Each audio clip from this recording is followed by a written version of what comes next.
The most high knowledge దేవుడిది. లోకంలో విద్య కంటే దేవుని విద్య మహోన్నతిని విద్య నెరిగిన వాని వార్త. సంఖ్యాకాండంలో ఉంది ద మోస్ట్ హై నాలెడ్జ్. అత్యంత పెద్దవాడు ఎవరు? ప్రభు. దేవుడు చదువు అక్కడ శక్తిని బట్టి బలవంతులై ఉండమని చెప్పాడు. అంటే మనం దేవునిలో బలంగా ఉండాలంటే ప్రభు యొక్క శక్తి కావాలి మనకి. ప్రభు యొక్క శక్తి మనకి కావాలి. ఆ శక్తిని బట్టే బలవంతులై ఉంటాం. అప్పుడు దెయ్యము పెట్టే తంత్రాలని ఎదిరిస్తాం. ఇప్పుడు దేవుడు దెయ్యం పోరాటం వాళ్ళిద్దరి మధ్య కాదు. దేవుడు ఇప్పుడు ఇక్కడ దేవుడు మనల్ని గుర్తించాడు కాబట్టి దేవుడి పిల్లల మీదకి వాడు ఓ తంత్రంతో వస్తాడు మన దగ్గరికి. కాబట్టి వాడిని ఎదిరించుటకు శక్తి మనకి కావాలంటే ఏం కావాలి మనకి? Whole armour of God. Whole armour of God. సర్వాంగ కవచం కావాలి. సర్వాంగ కవచం ఏంటో 14వ వచనం నుంచి ఇక్కడ దేవుడు మనకి ఏమిస్తాడు? నడుమలకు సత్యమని దట్టి బెట్టెట్టుకుంటారు మగోళ్ళు, ప్యాంటు కాలిపోకుండా. నడుమలకు ఆత్మ సంబంధమైనటువంటి దేవుని శక్తి కావాలంటే మనకి బెల్ట్ ఎట్టుకోవాలి. ఆడవాళ్ళు మామూలుగా తోలుతూ ఉన్న బెల్ట్ కాదు, దేవుని యొక్క సత్యమే దట్టి అంటే బెల్ట్. ఏలయనగా మీ నడుమునకు సత్యమును కట్టి కట్టుకొని. హల్లెలూయా. మన బెల్ట్ పెట్టుకుని ప్రభువా నాకు ఉందా లేదా అని ప్రతి ఒక్కరూ అడుక్కుందాం. వారిని ప్రతిష్ట చేయము, నీ వాక్యమే సత్యం. బా సత్యమందు వారిని ప్రతిష్ట చేయము, నీ వాక్యమే సత్యము. హల్లెలూయా. మనుష్యుడు రొట్టె వలన మాత్రము కాదు గాని దేవుని నోట నుండి వచ్చు ప్రతి మాట వలన జీవించును. కాబట్టి ప్రియులారా, సైనికుడికి ముందు సైనికుడికి ఏం చేస్తారు? ఎందుకు చేస్తారు? పని చేస్తాడా లేదా? ఎత్తున్నాడు, లాంగ్ జంపు హై జంపు చేస్తున్నాడా లేదా? బలంగా ఉన్నాడా లేదా? వీడు ఆరోగ్యంగా ఉన్నాడా లేదా? తర్వాత వాడికి డ్రెస్ కూడా సిద్ధం చేసి తర్వాత ఏమిస్తారు? ట్రైనింగ్ ఇస్తారు. 3 విషయాలు ఎందుకు చేస్తారు? తర్వాత బట్టలు ధరింపజేస్తారు, ట్రైనింగ్ ఇస్తారు. ఈ భూలోకంలో యుద్ధానికి పోయే ప్రతి సైనికునికి కూడా ఏం చేస్తారు? ముందు సెలెక్ట్. ఎందుకు చేస్తారు? ఉద్యోగానికి చేస్తారు, పనికి ఎందుకు చేస్తారు, దేనికైనా దేవుడు ఎందుకు చేస్తారు, మనుషులు కూడా ఎందుకు చేస్తారు? ముందు ఎన్నుకుంటారు. ఎన్నుకున్న తర్వాత యుద్ధానికి పోయేటటువంటి వాడికి డ్రెస్ కూడా ధరింపజేస్తారు. మిగిలిన ఈ 2 ధరింపజేసిన తర్వాత ట్రైనింగ్ లేకుండా యుద్ధం ఎలా చేస్తాడో చెప్పకుండా చేస్తాడో అవతలోడు ఎలా బాంబే కానీ నిలబడిపోతాడు. కాబట్టి ఆ తంత్రం ఏదో తెలుసుకునేటట్లు ట్రైనింగ్ కూడా ఇస్తారు. బాగా జ్ఞాపకం ఉంచుకోండి. ఒక సైనికుడికి ఎన్నిక, 2వది డ్రెస్, 3వది ట్రైనింగ్. హల్లెలూయా.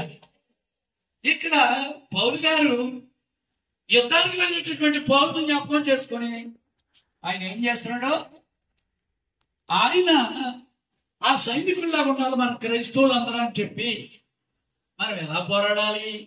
నియమ ప్రకారంగా పోరాడాలి. ప్రియులారా, నియమం ఏంటి? దేవుని యొక్క వాక్యమే నియమము. కాబట్టి ఫస్ట్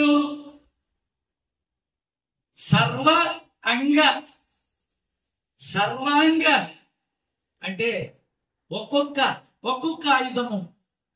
ఫస్ట్ సత్యము, తరువాత నీతి, రెండోది జ్ఞాపకం ఉంచుకోండి.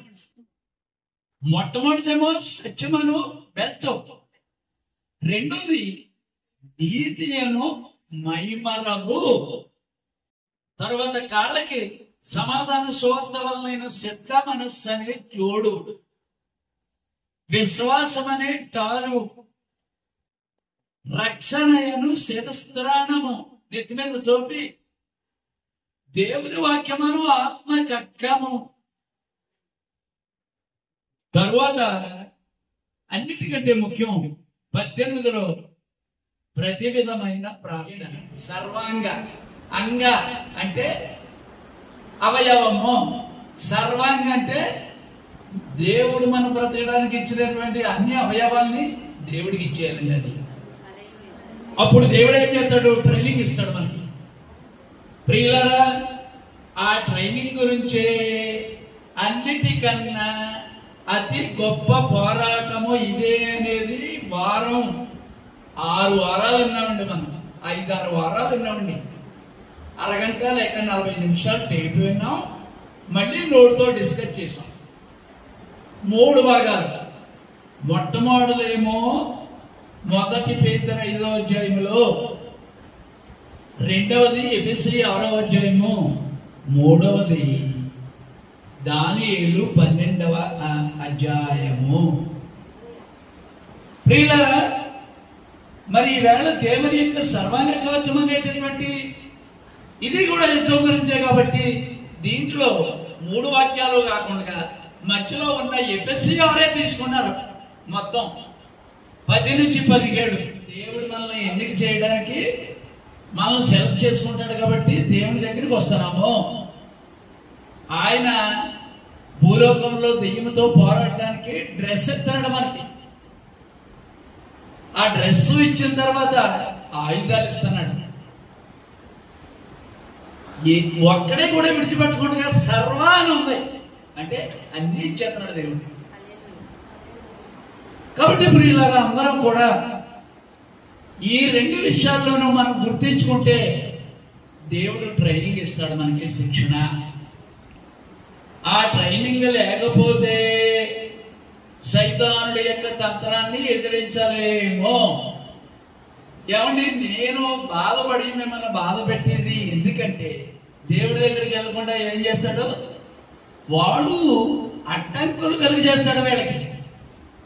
ఎలా కలుగు చేస్తాడు? యవ్వన కాలంలో ఉన్నటువంటి పిల్లల్ని సులువుగా యవ్వనస్తులు తప్పక తొట్టిల్లుదురు. అంటే చాలా మంది యవ్వనస్తులు ఏదైనా మాట ద్వారా కానీ క్రియ ద్వారా కానీ ఏ పని ద్వారా అయినా తప్పు చేస్తే వెంటనే మనం ఏమంటాం? దున్నపోత, ద్రోహి అంటే అది చాలా మర్యాదగా కనపడుతుంది. ద్రోహి అంటే నరకానికి వెళ్తామని ఉంది బైబిల్. మరి మనం అనే మాటలో ఎలా ఉంది? అందుకే ఇక్కడ ప్రతి తల్లిదండ్రికి ఎఫెసీ పత్రిక 6వ అధ్యాయంలోనే 4లో, తండ్రులారా మీ పిల్లలకు కోపము రేపక. అంటే పిల్లలు మాట్లాడలేదని అనుకుంటున్నారు పెద్దవాళ్ళు కూడా ఎలా ఉండాలో ఇక్కడ సేమ్ 6వ అధ్యాయంలోనే ఎఫెసీలోనే మీ పిల్లలకు కోపం రేపక. ఇది లేకుండా పిల్లల్ని తిట్టేద్దాం మనం. వాళ్ళు బాగోపోవడం గల కారణం ఏంటి? ముందు తల్లిదండ్రులే. పిల్లల యవనస్తులు అలాగే ఉంటారు కాబట్టి ఏం చేయాలి? వాళ్ళకి ట్రైనింగ్ ఇవ్వాలి మనం. వాగ్దానంతో కూడిన పత్రికల్లో, ఆ వాగ్దానంతో కూడిన ఆజ్ఞలలో మొదటిది ఏంటి? మీ తల్లిదండ్రులను సన్మానించి మన పిల్లలకి చెప్పారు. తండ్రులు కూడా ఏమని చెప్పారు? వాళ్ళ కోపం రేపకని చెప్పారు. ప్రియులారా, ముందు పిల్లలారా అన్నాడు. అంటే యవ్వనస్తులు ప్రభువునందు మీ తల్లిదండ్రులకు విధేయులుగా ఉండండి. ఈ ధర్మమే, న్యాయం అని చెప్తున్నాడు. నీకు మేలు కలుగునట్లు. హల్లెలూయా. తండ్రిని తల్లిని సన్మానించాలి అని చెప్పారు పిల్లలకి. కానీ యవ్వన కాలంలో దెయ్యం ఏం చేస్తుంది? అది మామూలుగా బడికెళ్ళి చదువుకుని చిన్న elementary school, high school, college, తర్వాత పిహెచ్డి ఇలాంటివి అవ్వడానికి, ఎంఎస్సి చదవడానికి యూనివర్సిటీకి వెళ్ళినప్పుడు ప్రియులరా మామూలు చదువు పెడతాడు. ముందు డిగ్రీ మీద డిగ్రీ, డిగ్రీ మీద డిగ్రీ, చదువు మీద చదువు. అంటే మగోన్నతులు విద్య దేవుడి విద్య తక్కువ అవుతుంది, బయట లోక విద్య ఎక్కువ అవుతుంది. ఏమంటే తోక వేసినప్పుడు తేలిపోతే మనం ఒప్పుకుంటామా? 200 గ్రాములు తక్కువ వచ్చింది, నువ్వు దొంగ తూరికి వేసావు అక్కడ, మళ్ళీ కోయు అంటమ్మా. వీళ్ళ తూకంలో నేను త్రాసులో కొలిసినప్పుడు నువ్వు తేలిపోయావని చెప్తున్నారు ఇక్కడ. ప్రియులరా, అందుకే పిల్లలరా అన్నారు ఫస్ట్ లో. నీకు మేలు కలగాలంటే తల్లి తండ్రిని సన్మానించమన్నారు. అప్పుడు భూమి మీద నీకు దీర్ఘాయు, భూమి మీద దీర్ఘాయువు. ప్రియులరా, మనం చదువుకుని చాలా ఎక్కువ డబ్బులు తెచ్చి బంగారం సంపాదించి మేడగట్టి మంచి వాహనం అంటే దీర్ఘాయువు. మామూలు చదువును బట్టి రాస్తాం, కొందరికి ఇస్తారు. నో, అదేమీ కాదు. అది మామూలు చదువు, లోకంలో ఉన్నటువంటి చదువు కాదు. మహోన్నతుని విద్య నెరిగిన వాని వార్త. మహోన్నతుడు అంటే దేవుడు. దేవుడి విద్య నేర్చుకోవాలంటే వారానికి 3 సార్లు ఇక్కడికి రావాలి. దేవుని మందిరానికి వెళ్ళిదమని జనులు నాతో అన్నప్పుడు నేను సంతోషించి తిని. దేవుని మందిరమునకు వెళ్ళుదమని జనులు నాతో అన్నప్పుడు. ఎవరి భూలోకంలో ర్యాంక్ వచ్చినప్పుడు సంతోషిస్తాం, పాస్ అయినప్పుడు సంతోషిస్తాం, జాబ్ వచ్చినప్పుడు సంతోషిస్తాం, కొత్తగా వచ్చినప్పుడు సంతోషిస్తాం, బట్టలు ఉన్నప్పుడు కొత్తవి కూడా సంతోషిస్తాం, అన్నీ బాగున్నప్పుడు సంతోషిస్తాం. కానీ ఇక్కడ దేవుని మందిరమునకు వెళ్ళినప్పుడు, వెళదామని ప్రజలు నాతో అన్నప్పుడు నాకు సంతోషమైందని దావీదు చెప్తున్నాడు. ఎన్నిసార్లు? వారానికి 3 సార్లే. ఆదివారం సెల్ ఛార్జింగ్ దగ్గర పోయినట్లుగా ఇప్పుడున్న వాక్యం కొందరికి చెవి నుంచి ఇలా పోయింది అనుకోండి, బుధవారం రాత్రి మళ్ళీ ఛార్జింగ్ పెట్టుకోవడానికి, టేప్ వినడానికి నువ్వు కొలుచుకోవాలి. మళ్ళీ లక్షవారం రోజు శుక్రవారం ఉపవాస ప్రార్థన చేయాలి. అది బుధ, లక్షవారం ఒక రోజు ఎడమైన తర్వాత శుక్రవారం. ఈ 3 నువ్వు ఖచ్చితంగా చేస్తూ ప్రవక్త గారు చెప్పిన 9, 12, 3 గంటలు నియమ ప్రకారంగా పోరాటం అంటది. హల్లెలూయా. నువ్వు రోజు 8:30 నుంచి 9:30 దేవుడికి ఇచ్చేస్తాడో, ఈ వేళ శరీరం ద్వారా మనతో పోరాడుతాడు సైతానుడు. సరిగ్గా 9 గంటలకు అలాగే అరగంట చేద్దామన్న అరగంటే మీరు ఊడిపోతారు. నేను ఓడగొట్టిన మంచం కూడా ఉన్నాను కదా, అంటే నాకు జాబ్ లేదు, నీకేం పని ఉందిలే, హాయిగా నీకు పెన్షన్ వస్తుంది, నీకు ఏ బాధలు లేవు అనుకుంటున్నా. మీ అందరికంటే ఎక్కువ బాధలు ఉన్నాయి. కారణం ఏంటి? మన జిల్లాలో 4 చర్చిలు, ఇతర చోట్ల ఉన్నటువంటి వాటికి మానేశాను అనుకోండి. 6 నెలలకి సంవత్సరానికి వెళ్ళిపోండి, ఓపిలకి మానేశాను. నాకున్నటువంటి బాధలు ఎక్కడ ఉన్నటువంటి వాళ్ళకి నాకంటే ఎక్కువ నేను అనుకోవట్లేదు. అలా వాటిని జయించడానికి నేను ఏం చేస్తాను? 1, 9, 12, 3 గంటలకు ప్రార్థన చేసుకుని మధ్యలో వాటరింగ్ చేయడమో ట్రాన్సాక్షన్ చేయడమో దేవుని పనిలో ఉంటే, ఎందుకంటే దేవుని సంగతులు మనం మాట్లాడుకున్నప్పుడు అమ్మాయి గ్రామస్తులు వెళుతుంటే ఏం జరిగింది? అక్కడ ఏం జరిగింది? హృదయం మండించుండాలి. మంట వస్తుంది లోపల. నేను కూడా అలా అనుకూడదు. జోసఫ్ గారు నువ్వేనడయా, నేను కూడా చెప్తాను. మీలో ఎవరైనా చేస్తారా అంటే, అదిగో అమ్మాయి కూర్చున్న అమ్మాయి వాళ్ళ ఇంటి దగ్గర మీటింగ్ లో నేను చేస్తున్నానయ్యా అన్నాను. హ్యాపీ అమ్మా. 10 లక్షలకి ఇద్దరే లేరు, నాకు తోడుగా నువ్వు ఉన్నావు అనమాట. అంటే మిగతా వాళ్ళు చేస్తున్నారు కానీ అమ్మాయిలు ఖచ్చితంగా చేయబోతున్నారు. అదే యుద్ధం అంటాం, ఏం కాదు. మొత్తానికి యుద్ధంలో ఉన్నారు, సంతోషం. అది నువ్వు ఎలా చేసినా నువ్వు యుద్ధంలో ఉన్నావు. శరీరం, బాడీ, లోపల దేవుని యొక్క ఆత్మ ఉంది.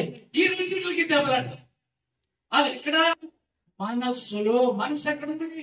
శరీరానికి, దేవుడు నివసించే హృదయానికి మధ్యలో మానవుడు ఆలోచించేది మనస్సే. కాబట్టి అన్నిటికంటే హృదయం గొప్పది. దానికి ఆలోచించడానికి నువ్వు హృదయంలో దేవుణ్ణి పిలుస్తావా, లేకపోతే ఇక్కడ మనస్సులో ఉండి పోరాటంలోనే, తర్కంలోనే ఉంటావా? వాడు తర్కిస్తూ ఉంటాడు. చాలు చాలు, ఇంకా చాలు, బైబిల్ చదవడం చాలు. యాకే ఫిజిక్స్ వస్తుంది, కెమిస్ట్రీ తీయి, మ్యాథ్స్ తీయి అంటాడు. తప్ప తీయకూడదా? తీయచ్చు. నువ్వు ఎంఎస్సి బిఎస్సి చదివే దానికంటే ఇక్కడ మహోన్నతుని విద్యను ఎదిగిన వారి వార్త సమానంగా వెళ్తుందా? ఇది కిందకుందా?